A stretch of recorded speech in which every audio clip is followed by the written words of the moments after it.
Chinese mortality plummeted by 3/4, and the Chinese population expanded to match.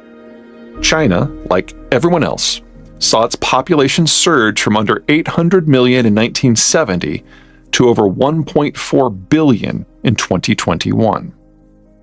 If some of these data and timelines seem a bit squishy, it's because they are. Geographically, China is remarkably complex, generating a similarly complex and disunited political history. Between geographic variety and political scramble, there is no singular Chinese development path. Places like Shanghai had started industrializing unevenly as early as 1900, while most of northern China didn't even begin experimenting with the general process until the disasters of the Great Leap Forward of 1958 to 62. The resultant population growth was similarly uneven. Some of the coastal regions experienced the boom far earlier than others. Overall, between 1950 and 1970, China's population expanded from 540 million to 810 million-ish. Countering that, the Great Leap Forward generated one of humanity's greatest man-made famines, resulting in between 15 million and 55 million deaths, depending on who is writing the history. So was China fully unindustrialized when Nixon visited? No. China at that time was already responsible for 5% of global carbon emissions. But China is still huge, so even those emissions came from a very small percentage of the population living in the most advanced coastal and southern cities. What many in the world see as a threat, the rapid rise of China in economic, military, and demographic terms, is nothing more than 200 years of economic and demographic transformation squeezed into a searing 4 decades, utterly transforming Chinese society and global patterns of trade, as well as the Chinese demography. No matter how you crunch the numbers, China in 2022 is the fastest aging society in human history. In China, the population growth story is over, and has been over since China's birth rate slipped below replacement levels in the 1990s. A full replacement birth rate is 2.1 children per woman. As of early 2022, China's only partly released 2011 to 2020 census indicates China's rate is at most 1.3, among the lowest of any people throughout human history.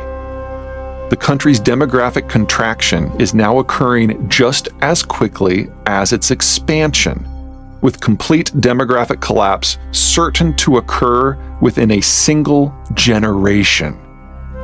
China is amazing, just not for the reasons most opine.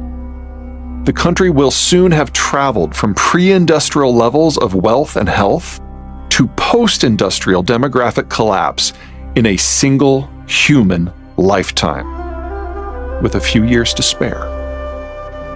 Nor will China die alone. The time-staggered nature of the industrialization process, from Britain to Germany to Russia and northwestern Europe and Japan to Korea to Canada and Spain, means that much of the world's population faces mass retirements, followed by population crashes at roughly the same time. The world's demographic structure passed the point of no return 20 to 40 years ago. The 2020s are the decade when it all breaks apart. For countries as varied as China, Russia, Japan, Germany, Italy, South Korea, Ukraine, Canada, Malaysia, Taiwan, Romania, the Netherlands, Belgium, and Austria, the question isn't when these countries will age into demographic obsolescence. All will see their worker cadres pass into mass retirement in the 2020s. None have sufficient young people to even pretend to regenerate their populations. All suffer from terminal demographics. The real questions are how and how soon do their societies crack apart? And do they deflate in silence or lash out against the dying of the light? Coming up behind them rapidly is another cadre of countries whose birth rates have dropped even faster, and so who will face a similar demographic disintegration in the 2030s and 2040s. Brazil, Spain, Thailand, Poland, Australia, Cuba, Greece, Portugal, Hungary, and Switzerland. Even further forward, in the 2050s, are countries who started their birth rate collapse a bit later, and so who may have a chance to avoid demographic dissolution if they can get today's 20 and 30-somethings to have a whole mess of kids. But honestly, these late arrivals' birth rate collapses have been so severe it doesn't look great. Bangladesh, India, Indonesia, Mexico, Vietnam, Iran, Turkey, Morocco, Uzbekistan, Saudi Arabia, Chile, the Czech Republic. The next batch of countries, mostly in the poorer parts of Latin America or Sub-Saharan Africa or the Middle East, are even more concerning. Their demographic structures are younger, far younger, but that doesn't mean they are in a better position, because there is more to economic and demographic health than just numbers and ages. In most cases, these countries are extractive economies that ship out this or that raw commodity, using the proceeds to supply their population with imported food and/or consumer goods.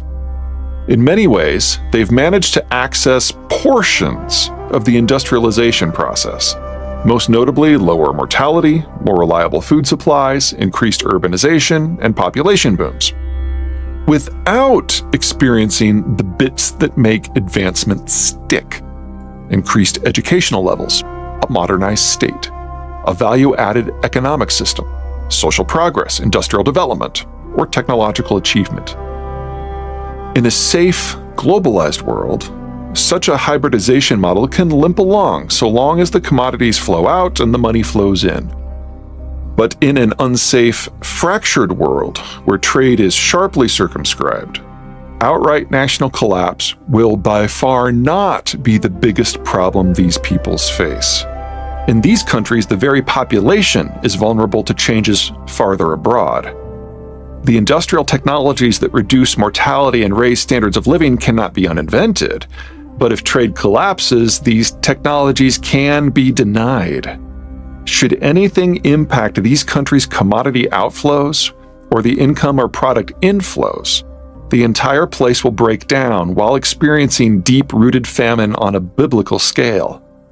Economic development, quality of life, longevity, health, and demographic expansion are all subject to the whims of globalization, or rather, in this case, de-globalization.